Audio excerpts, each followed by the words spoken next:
El archivo que me envió el abogado de mi abuela llegó cifrado y con una advertencia: información sensible.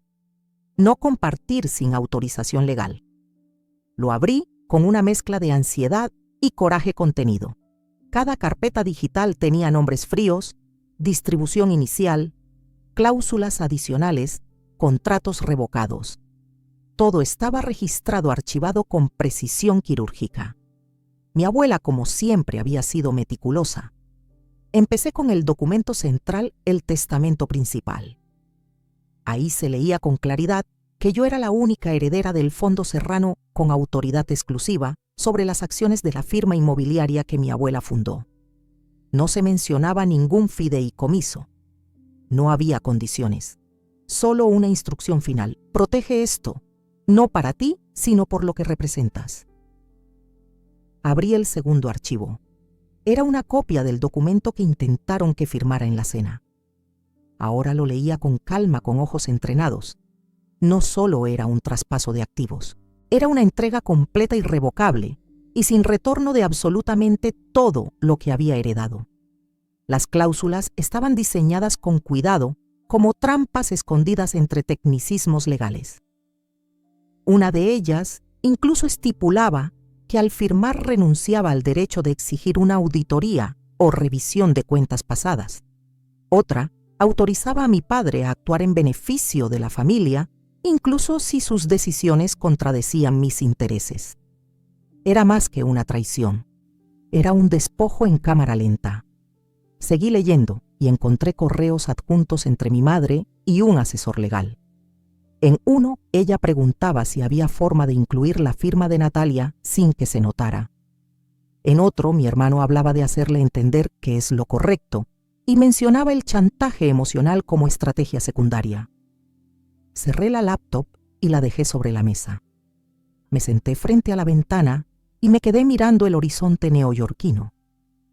Las luces de los edificios titilaban como verdades que no se podían ignorar. Me dolía el pecho, pero no era tristeza, era fuego.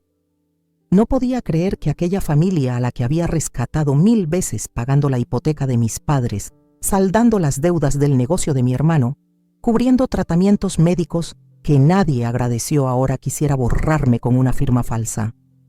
Pero no iba a darles ese poder. No esta vez. Tomé mi libreta de notas y comencé a trazar los pasos. Primero, verificar legalmente cada cláusula con mi propio equipo.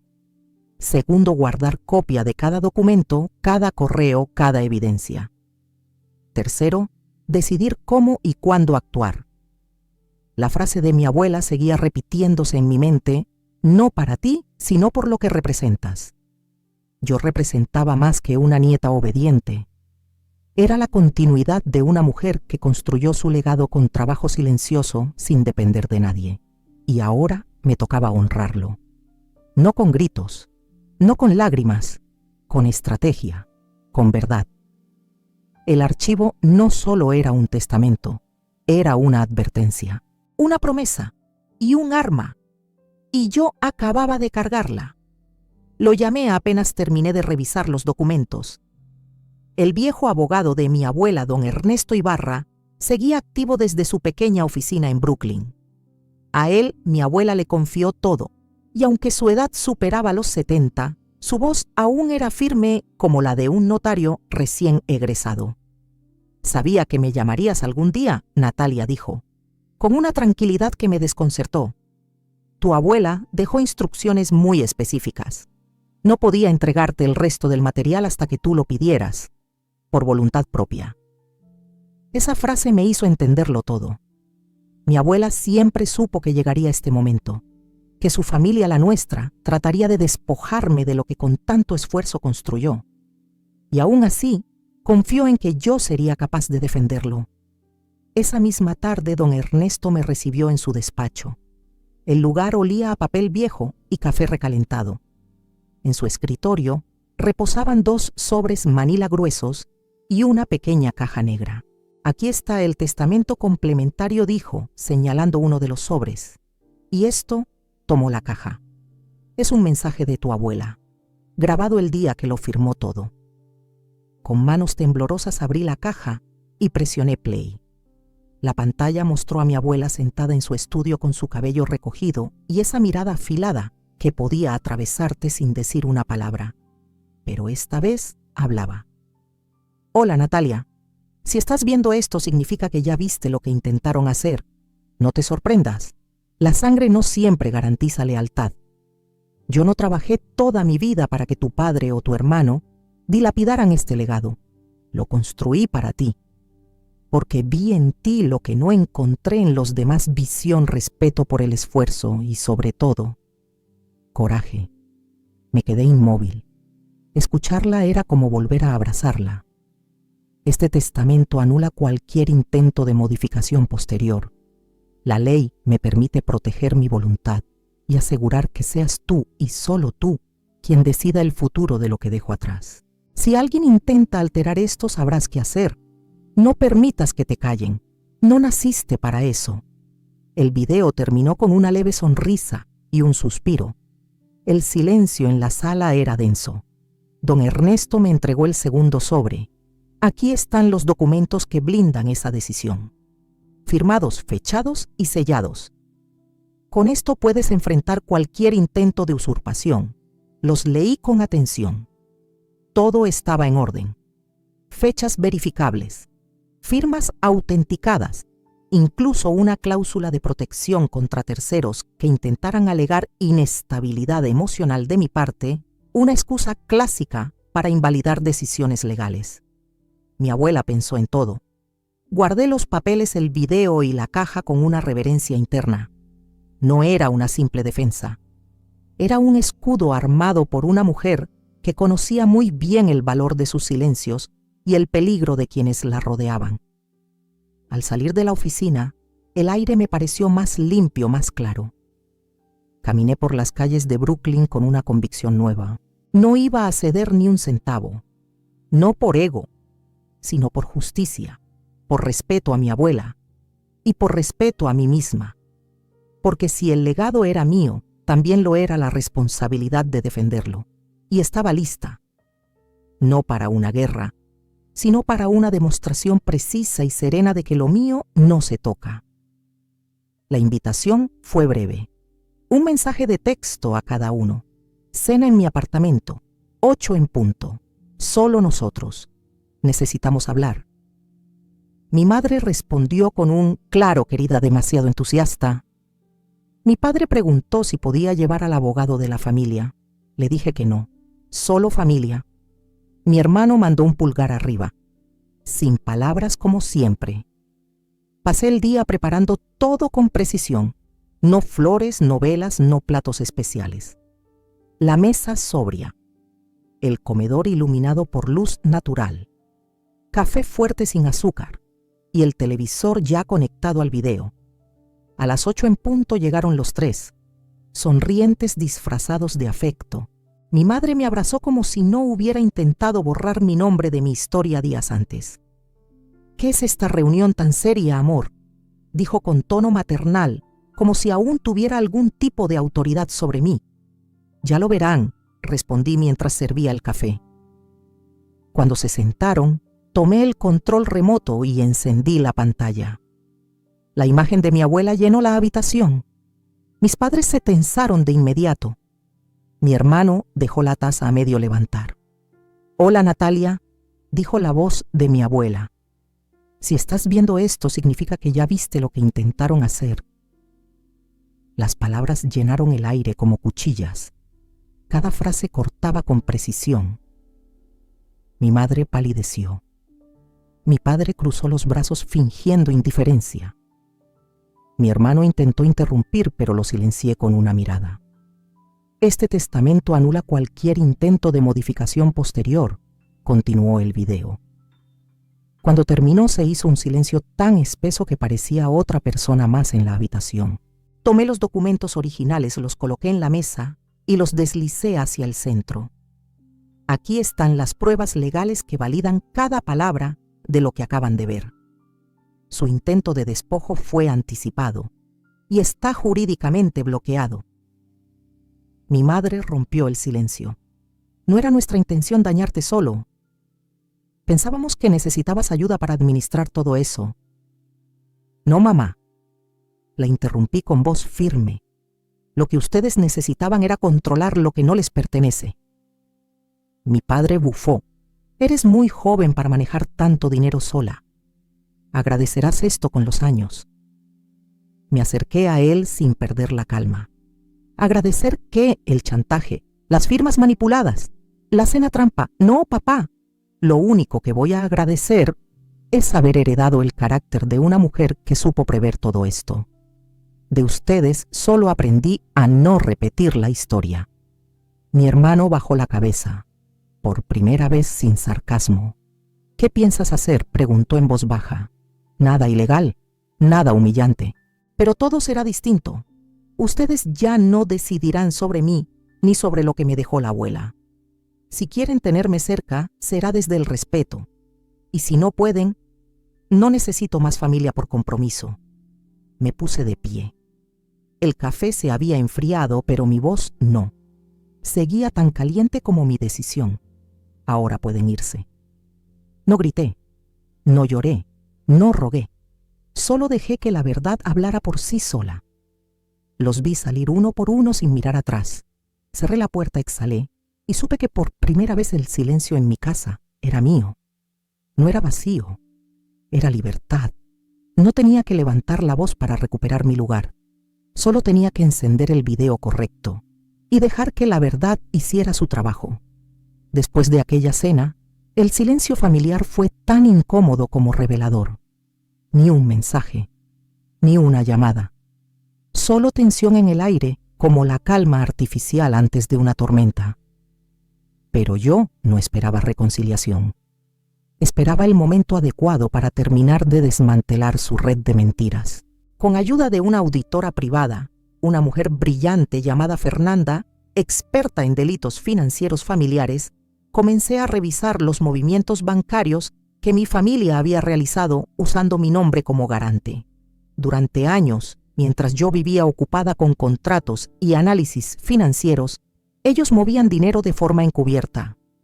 Fernanda y yo pasamos semanas cruzando cuentas, cotejando autorizaciones, siguiendo rastros. Lo que encontramos fue una obra maestra del egoísmo, deudas ocultas asociadas a mi número fiscal, propiedades compradas con mi firma digital, falsificada, tarjetas de crédito abiertas sin mi conocimiento y gastos lujosos declarados como inversiones compartidas. Una transferencia específica me hizo detenerme. $25,000 transferidos de mi cuenta a una empresa que figuraba como consultora de desarrollo. La empresa no tenía empleados ni oficina física. Estaba registrada a nombre de mi madre y como contacto principal figuraba el correo de mi padre. Otro movimiento me heló la sangre, un préstamo solicitado en mi nombre por $120,000 respaldado con documentos falsos firmados por mí. El dinero fue depositado en una cuenta conjunta entre mi hermano y su esposa, bajo el supuesto de abrir una cadena de restaurantes que nunca existió. Todo estaba ahí, ordenado, sellado, irrefutable. Fernanda me miró con seriedad el día que terminó el informe. Podrías llevar esto a juicio y ganar sin pestañear. ¿Y qué ganaría?, respondí. Ellos perderían más que dinero. Y yo no quiero sangre. Quiero que entiendan que nunca más se meterán con mi nombre. Entonces lo decidí. Envié un correo formal a cada uno con el informe adjunto. Lo titulé Resumen de movimientos financieros no autorizados, informe final. Incluí un mensaje simple.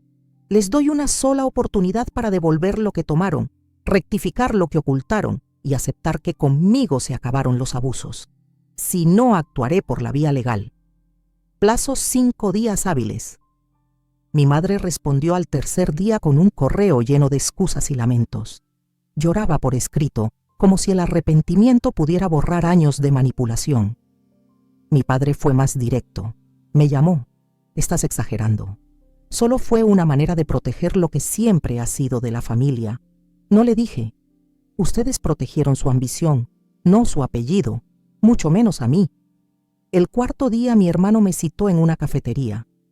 Llegó sin su habitual aire de suficiencia. Me ofreció disculpas vagas e imprecisas, pero disculpas al fin. Nos equivocamos. Yo no pensé que sabrías todo esto. Siempre supe que algo no cuadraba. Solo necesitaba mirar bien, respondí. Pero te doy algo que ustedes no me dieron, una salida digna. No los voy a denunciar, pero no vuelvan a tocar mi nombre, ni mi dinero.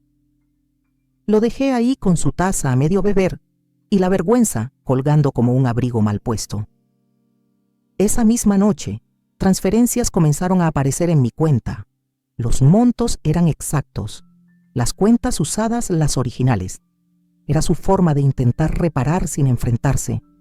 Yo no los llamé, ni contesté, porque la justicia que buscaba no era castigo, era claridad. Y ahora por fin la tenía, con sello firma y cero tolerancia. La reunión fue convocada por mí con un tono formal que no dejaba espacio para suposiciones. Asamblea Extraordinaria de Accionistas, Montserrat Holdings, decía el encabezado del correo. Mis padres y mi hermano no respondieron directamente, pero su presencia era obligatoria. Como accionista mayoritaria, heredera directa y dueña legal de la empresa, yo tenía el derecho y el poder de exigirla. Nos reunimos en una sala de conferencias de cristal y acero en el piso 34 de una torre de Manhattan. El lugar no era familiar. Lo elegí a propósito. Neutral, frío, imponente. No quería nostalgia, quería estructura. Mi padre llegó con su traje gris habitual y una carpeta bajo el brazo. Mi madre con sus joyas discretas y una expresión de falsa calma. Mi hermano parecía nervioso, revisando su reloj cada 2 minutos. Yo los esperé sentada en la cabecera de la mesa con mis abogados a cada lado y una carpeta idéntica a la de él, solo que la mía tenía contenido verdadero. Iniciamos con un resumen del estado de la empresa. Luego pasé al punto principal, la revisión del Consejo de Administración. Abrí mi carpeta y saqué el documento clave, una resolución de junta, donde proponía la destitución inmediata del actual CEO, mi padre, por negligencia, conflicto de intereses y uso indebido de recursos personales y patrimoniales. Esto es un chiste, Natalia, dijo él, intentando mantener la compostura. Nadie en su sano juicio firmará eso. Sin levantar la voz, tomé otro documento. Era la declaración firmada por 2 miembros del Consejo Directivo que se habían unido a mi causa. Agradecieron mi presentación del informe de Fernanda. Ambos habían revisado los archivos y respaldaban mi decisión. No necesitas firmarlo, le dije. Ya está aprobado. La sala se congeló. Mi madre se levantó bruscamente. Esto es una humillación innecesaria. Tu padre fundó esta empresa. Sin él nada de esto existiría. Error, respondí sin titubear. Esta empresa la fundó la abuela, y tú lo sabes. Él solo se sentó en la silla. Yo ahora la recupero. No por revancha, sino por respeto. Mi padre apretó los labios. No dijo una palabra más. Solo tomó su carpeta y la cerró con esa dignidad forzada que solo sienten los que han perdido y no pueden admitirlo. Acto seguido le pasé un documento más el bloqueo completo de todas las tarjetas corporativas y cuentas familiares asociadas a Montserrat Holdings. No habría más retiros, ni gastos personales, ni viajes a costa de la compañía. A partir de hoy todo se audita, todo se justifica y todo se decide en esta mesa, dije. Mi hermano no discutió. Bajó la mirada. Sabía que no tenía más juego.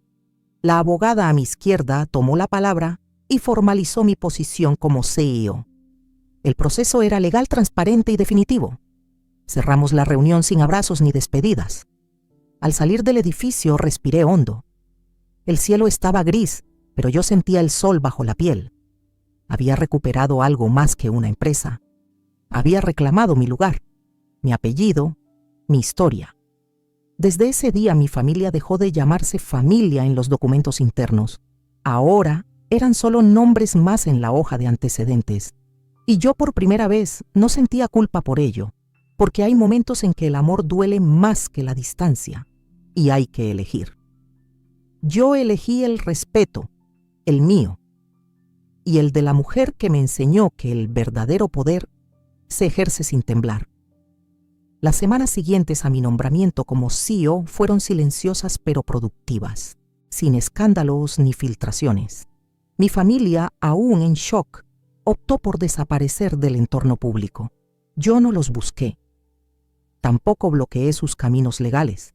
Simplemente dejé que entendieran a su ritmo que el acceso a mi vida y a mis decisiones ya no era parte de sus privilegios. Pero mi historia no podía quedarse solo en una victoria personal. Lo sabía desde que vi el video de mi abuela por primera vez. Su frase se repetía en mi mente como un eco firme. No para ti, sino por lo que representas. Así nació la idea de Fundación Áurea. La palabra áurea venía del nombre de mi abuela Aurelia y también de la idea de lo dorado, lo valioso, lo que debe protegerse. Y en este caso, lo que debía protegerse era simple: la independencia financiera de mujeres jóvenes en entornos familiares abusivos. Fundé la organización con el 10% de mi herencia, una cantidad que otros hubieran llamado imprudente. Para mí era justa, porque ese dinero no me pertenecía solo por la sangre, me pertenecía porque su historia me había atravesado y su peso debía tener propósito. El equipo inicial fue pequeño: 3 abogadas, una psicóloga y 2 expertas en educación financiera. Comenzamos con talleres gratuitos en comunidades de bajos recursos. Les enseñábamos desde cómo abrir una cuenta bancaria hasta cómo identificar señales de manipulación financiera dentro del hogar. La respuesta fue inmediata. Una adolescente de 17 años nos contó que su padre la obligaba a firmar préstamos que ella ni siquiera entendía. Una mujer de 50 confesó que su esposo había vaciado sus ahorros durante años sin que ella lo supiera. Otra reveló que no sabía cuánto cobraba realmente en su trabajo, porque su madre se quedaba con el cheque cada semana. Yo las escuchaba. Les hablaba desde mi experiencia, sin adornos, sin victimismo. Les contaba que yo también había sido traicionada por quienes más amaba, que el dinero no es solo un recurso, es también una forma de control, y que cuando una mujer lo recupera, recupera mucho más que su cuenta bancaria. Recupera su voz. Los medios empezaron a interesarse, no por el morbo, sino por el impacto. En un año, Fundación Áurea ya tenía presencia en 5 estados. Recibíamos donaciones privadas, pero nos sosteníamos principalmente con el fondo inicial, que mantuve blindado del uso familiar. Esta vez nadie iba a tocar lo que decidí proteger. Un día, mientras revisaba la correspondencia de la fundación, encontré una carta escrita a mano. Era de una joven de 23 años, madre soltera, que había logrado salir de una relación abusiva gracias a uno de nuestros cursos. Terminaba la carta con una frase sencilla: gracias por haber compartido tu verdad, me diste permiso para buscar la mía. Lloré, no de dolor, sino de alivio, porque entendí que el verdadero legado no estaba en la empresa, ni en los millones, ni en el título de CEO. Estaba en esa frase, en esa acción, en esa transformación. Y así comencé a liderar sin rencor, pero con firmeza, porque el respeto no se suplica, se construye. Y yo por fin estaba construyendo desde lo más sólido que tenía de mi historia. Una que ya no me avergonzaba, una que ya no me silenciaba, una que por fin tenía propósito, propio y luminoso. Mi nombre apareció oficialmente en la fachada de Montserrat Holdings un martes por la mañana, en letras sobrias, firmes, doradas. No hice un acto público ni convoqué prensa. No me interesaba el espectáculo. Solo quería que cada persona que cruzara esas puertas supiera que ahora todo funcionaría distinto, que el respeto no sería una estrategia de imagen, sino una política de vida. Desde que asumí la dirección general, rediseñé toda la estructura de liderazgo de la firma. Eliminé las posiciones heredadas por nepotismo, audité las cuentas internas y establecí una norma inquebrantable: transparencia absoluta.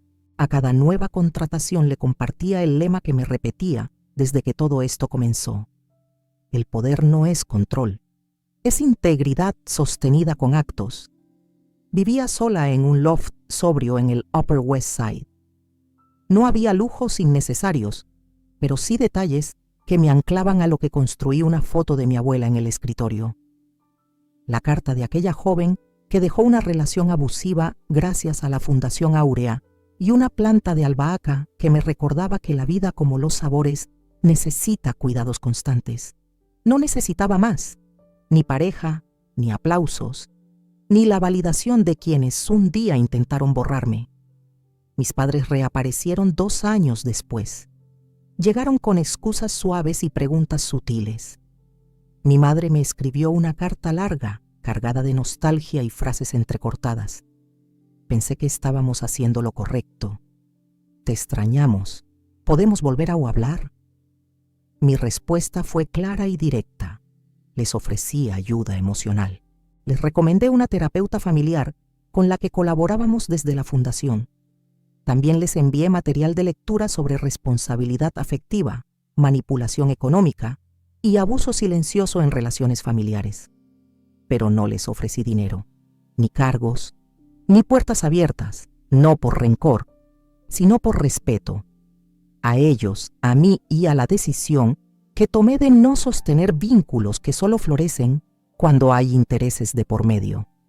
Un mes después, recibí la invitación para ser ponente principal en una conferencia internacional sobre liderazgo y reparación emocional en entornos familiares abusivos. Acepté, no por vanidad, sino porque sabía que mi historia podía ser llave para muchas otras cerraduras.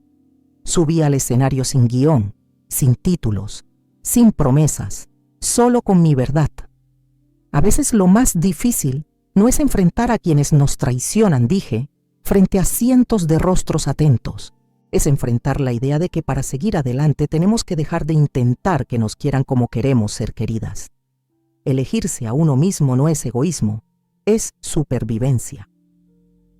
El aplauso fue largo, pero lo que más me marcó fue el silencio que vino después.